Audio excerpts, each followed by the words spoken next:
All right, y'all. So look, as you know, on my channel, I like to talk about passive income streams. And part of passive income investing is obviously buying rental properties, buying apartment buildings, buying things that's going to generate income every single month that you don't have to necessarily work for. That's what passive income is, right? It's an income source that allows you to generate income every month with very little of your personal effort. So today what we're gonna do is go by my man Sawan Belcher's 8-unit apartment building. And the reason why I wanna go by his 8-unit apartment building is because he bought this during the pandemic for half of what it's worth right now. He put a little bit of money into it using other people's money, and this Friday he's selling it and making a huge 6-figure check. So I want you guys to see what this deal was like. We're gonna walk through a couple of his units. We're gonna talk about the numbers, and we're gonna see how you could put this play into action for yourself as well. Let's get into it.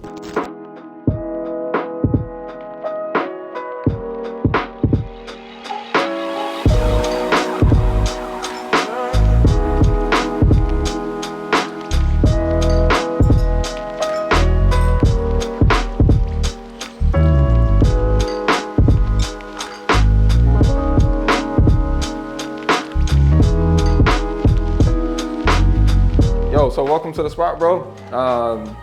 This unit right here and the one upstairs, we actually use a short-term rental. So both of them are like Airbnb and VRBO, so we can, kind of maximize how much rent we get. Cool. So you got this. How many Airbnbs do you have in this whole complex? So the one upstairs is a co-host. This one down here, so it's 2 out of the 8 units. All right. So 2 units, and it's only obviously because this is a separate building. So yeah. You got one right here. Those are regular rentals over there. Yep. And all the rest of these are regular? Exactly, yeah. Okay, cool. So these 2 are Section 8, and then everybody else is just long-term private pay. Cool, man. So tell me a little bit about it.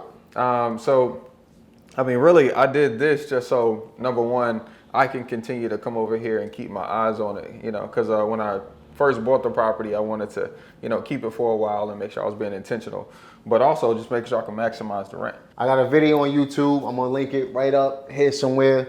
How to drive for dollars and look for apartment buildings, right? This is an 8-unit apartment complex that Sawan picked up during the pandemic, right? Now, so you found this through driving for dollars. For sure. Why did you, what made you reach out to the owner? What were some telltale signs to really be able to tell that this was going to be a decent deal? Well, first of all, whenever I do the deal, I always try to be like an authority. So like if I'm doing a deal, which I did on Law Street, I'm putting my signs in the area, I'm driving for dollars, I'm calling as many people. But what made this one stand out was like now, the grass is high, but it was uglier than most of the other ones. So the one across the street, the roof was new, you know what I'm saying? The cars in the driveway was newer. The brick was old, all of the windows were single pane windows, it just looked like, hadn't been updated in a while, not that anything was like crazy wrong, but it didn't have a 2020 kind of feel. Yeah. And so I instantly just, put it in deal machine real quick and just called them. Got it, man. Yeah. So you didn't necessarily have to, so on this one, you knew it needed some work. You didn't necessarily send out a postcard campaign. You literally drove around, like drive for dollars like you would on a single family house to be able to find this. Absolutely. Yeah. All right. Yeah. So that's one key tip for y'all right there, right? Too many people make excuses, right? There's deals out here.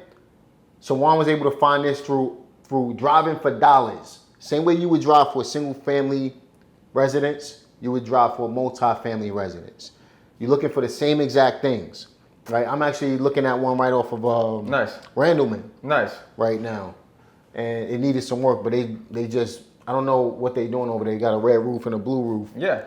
But Jacob just picked up one right here, 8-unit right there, and he picked his up based off of my sale. Driving for dollars? He bought that from another wholesaler. I got you. Yep. I know he's running TV ads too. Oh, he's killing it with the TV ads right now. Is he? Yeah. Oh yeah. TV commercials. He said it's a little bit more expensive, but he's getting leads that aren't coming in through his other channels. Now, I had some success with TV ads before. you got to spend a lot of money to really be able to. And he's doing it on news That's channels. not for the average new person. It's not. You know what I mean? That's not for newbies. TV ads for me wasn't necessarily. I stopped doing them because I like direct to the seller versus a broad approach. For sure. When you conquer the direct to the seller and you kind of milk all your resources, then you can open it up like to billboards and things like that. But in the meantime, I think going direct to seller is best. For sure. So that you could get as many phone calls as possible. When you need more marketing avenues, then when you need authority, right? You know, that's when you kick in the broad approach. So you found this through driving for dollars. This one needed some work. For sure. Let's talk about the numbers, man. So I had never bought a property this size before. I mean, realistically, you know, all of the properties I had picked up were 25, 30,000. I think the most I paid for one was $90,000. And I'm raising everything private money. So, you know, going to somebody, just saying, hey, give me this money on this deal. Real quick, just for clarity, how many units did you own before you tapped into this? Before this one, I probably had about 40 units at the time. You know, of course, sometimes I've had more, sometimes I've had less, but I probably had about 40 at the time. Got it. So now just going back to that part of the story, right? So you had 40 units before you even looked at a multi-unit. Right. So at this point I got private money guys, right? They know that I can do deals. They know they have trust in relationships. Me. Right. But they've never lent me this amount of money at one time. And so normally whenever I'm sending them opportunities for them to lend on, I have to give them like my strategy. This is my purchase price. This is what the rents are now. This is why I believe it'll rent for more. You know, and this is what I think the value will be later. So since I had never done such a big project, I looked at it like a single family door. And at the time, you know, I knew if I bought a 2-bedroom for $40,000 and I put about $12,000 to $13,000 in it, you know, and I knew I could get about $950 in rents. So I did that exact same thing with this one. So I picked it up for about $375,000. The only difference between a multi-unit and a single family is you have one roof and you have more doors. Right. That's it. It's actually a better situation in a lot of different areas. You know what I mean? A better situation for you when you're dealing with one roof with multiple tenants. Better circumstances for you, right? So he followed the same exact formula as if he was looking at a single family residence. Same concept. He just multiplied it by 8 instead of 1. You understand what I mean? Right. So notice another thing he said, how did he fund this? There's a lot of different ways to fund apartment complexes and commercial deals, but he's using private money. He already had private money relationships. So now he's utilizing those private money relationships, and now he's amplifying the relationship by asking for more money. And obviously the lenders were able to do this. So you bought it for I bought it for $375. $375. Yep. And at the time when I looked at it, you know, we walked the property and whatnot, and kind of had my handyman with me when I was walking the property. And I figured about each unit about 13 grand. Now, when I started the project, my contractor, he was like, yo, Sawan, I know you didn't have this in your budget, but honestly, you need to do all of the exterior. It's just gonna change the game on you, you know. And so we instantly put in $50,000 that wasn't expected, because I did all of the roofs, all the gutters, I did the painting. But what that did was instantly change up, it instantly went up on rents, but it also changed up the kind of tenant that I could get. And that's important, especially with, you know, with apartments. That's because, right. you know. And you got parking outside. Exactly. Your neighbors have to like the neighbors. You know, and if you got good neighbors, then they just gonna say, yo, I got good people that want to come through too. But anyway, the rents were on average about $400. So some of them were surprised that the rent went up $400. Did you paint after you bought?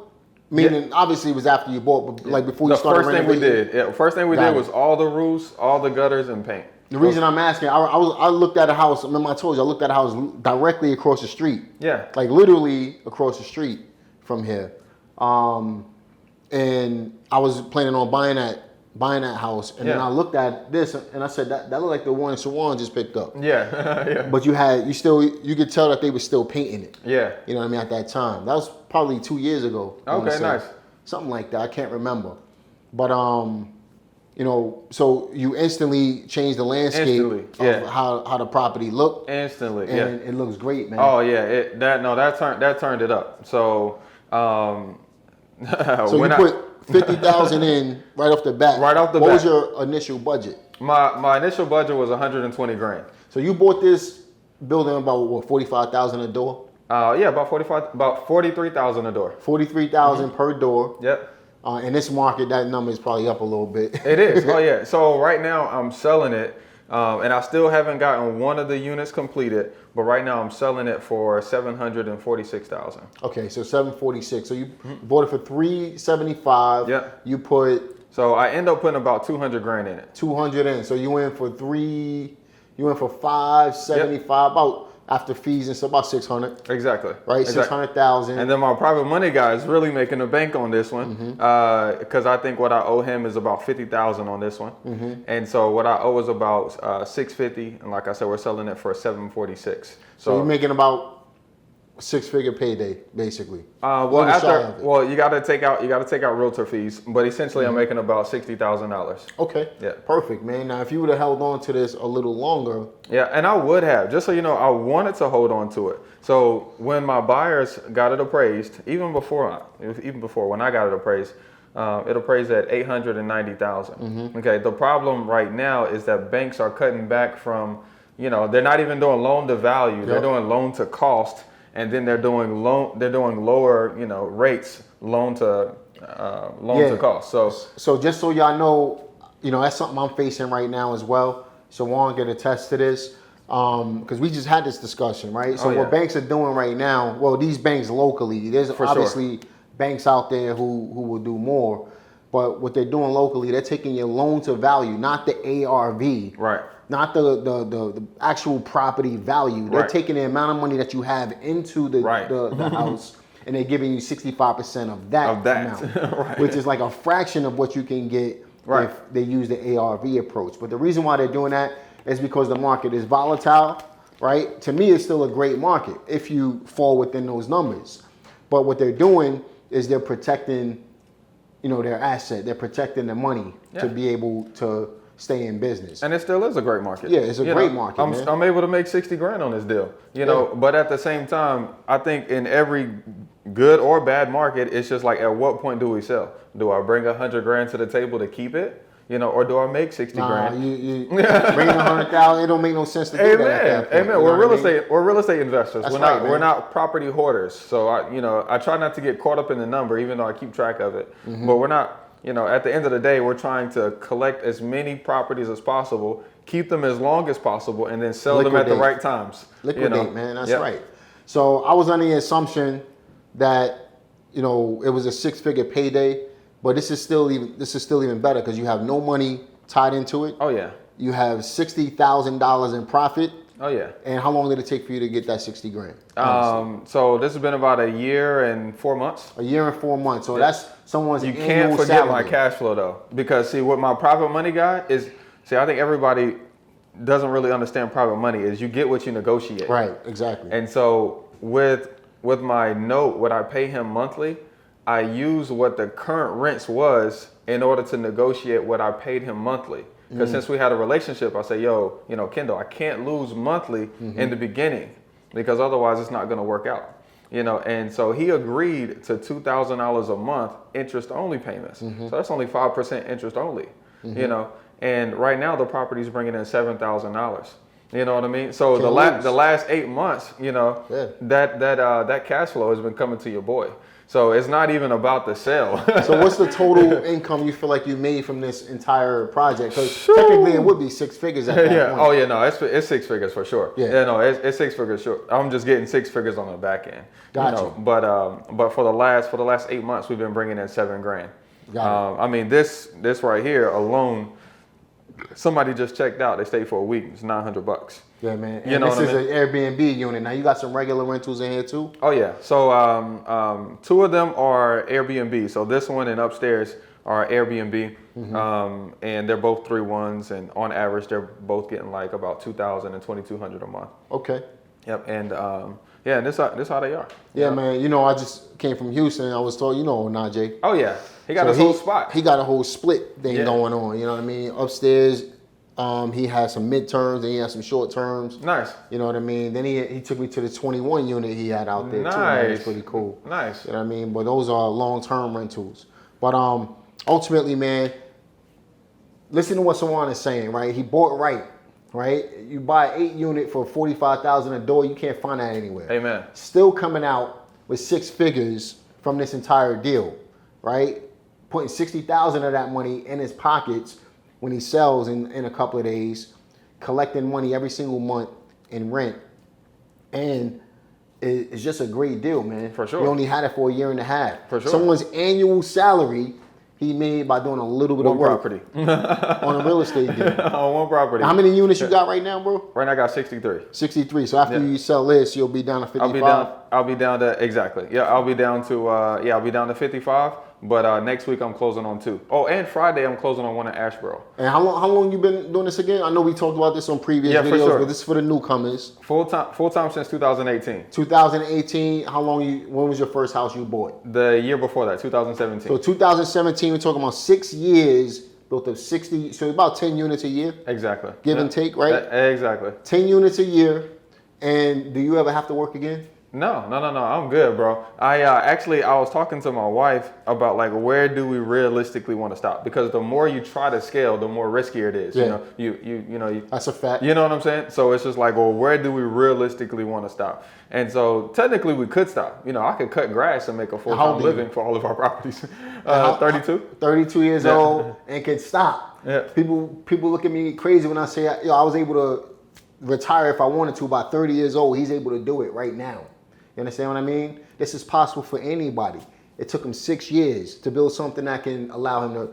Would you say you could comfortably retire? Oh, for sure. Yeah. Actually, I had somebody make an offer on our full portfolio, and it was tempting. Yeah, it was tempting. The only thing is I wouldn't have anything to put it back in. I don't know if you want to share that on YouTube, but it was 7.5. $7.5 million.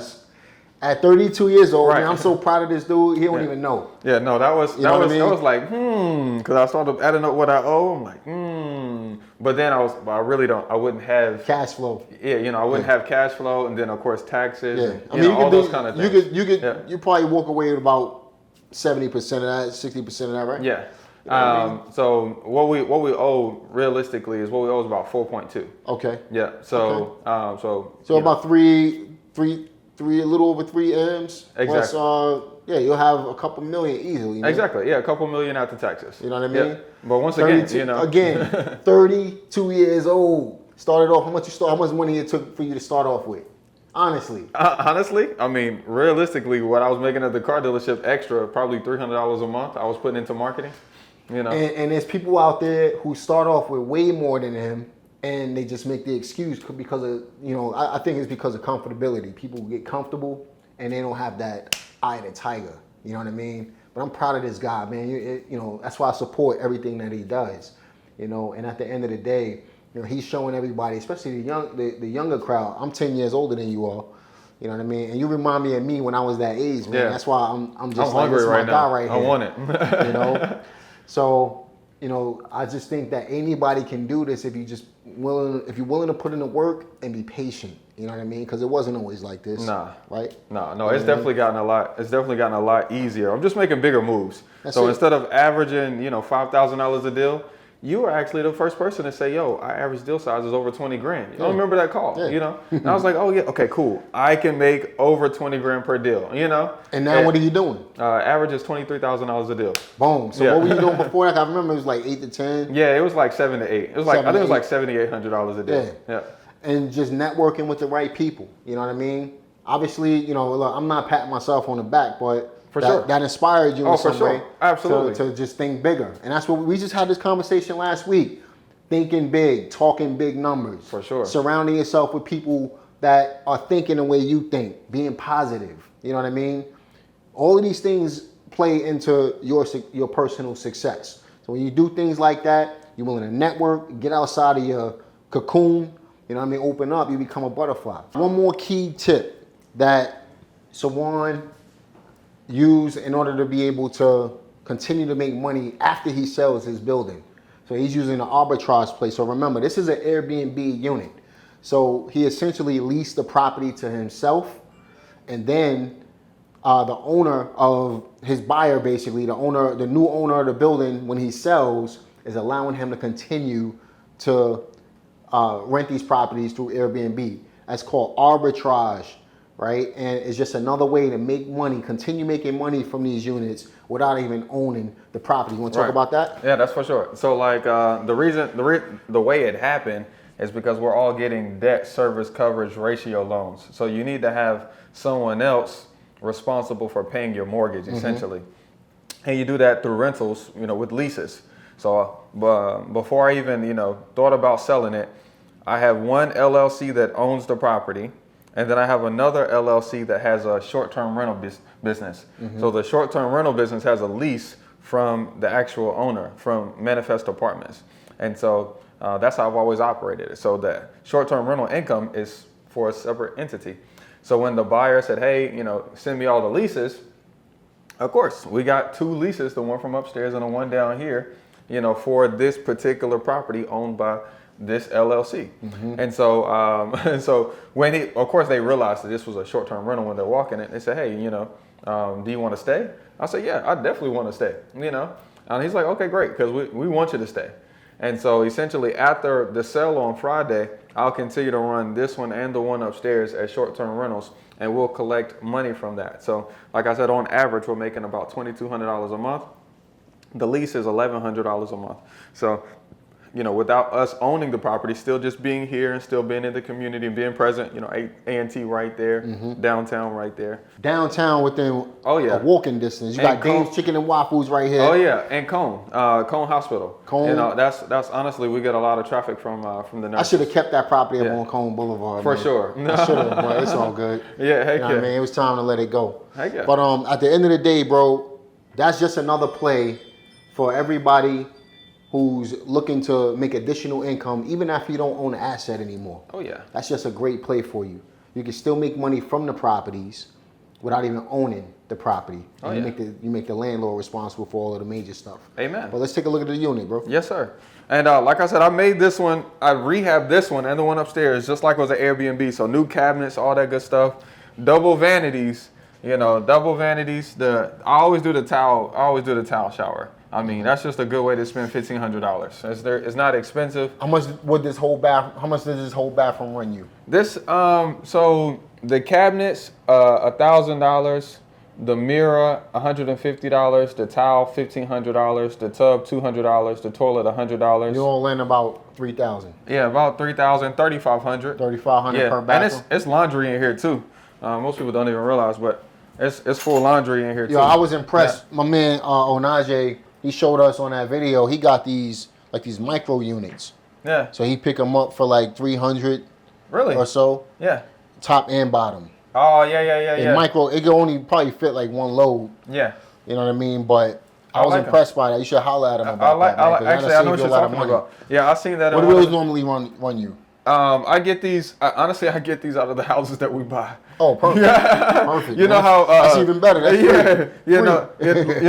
One of the benefits of selling to an investor is, hey, whatever you don't want, you leave. Yeah. And so one thing we always do is we walk through the house and see if there's anything that we can use. And I have a house on Heath that we just take stuff to and keep there until we need it. So those washers and dryers, microwaves, just little stuff that we need that we might need later, we'll just keep there. And just like those washers and dryers. I mean, yeah, man. I like that. This is the workspace right here.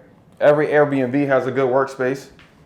Just because people, we're targeting business people. We're not targeting like tourists. And I don't know if you know, but Airbnb is all about how many you sleep. So this is a beanbag mattress. You pull it out, and it sleeps 2. But so this unit right here, it sleeps 7. Gotcha. And so the more people you can sleep, the more searches you pop up in on Airbnb, the more bookings you get. Yeah, if y'all remember that short-term rental he had off of Florida Street, we did a video on it.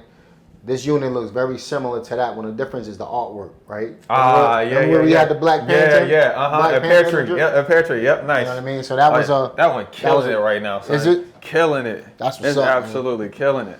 Yeah, man. So you got a couple bedrooms. Yep. I get the new bed suite. So this is a new bed set. So new bed. There's a small dresser here and another bigger dresser there.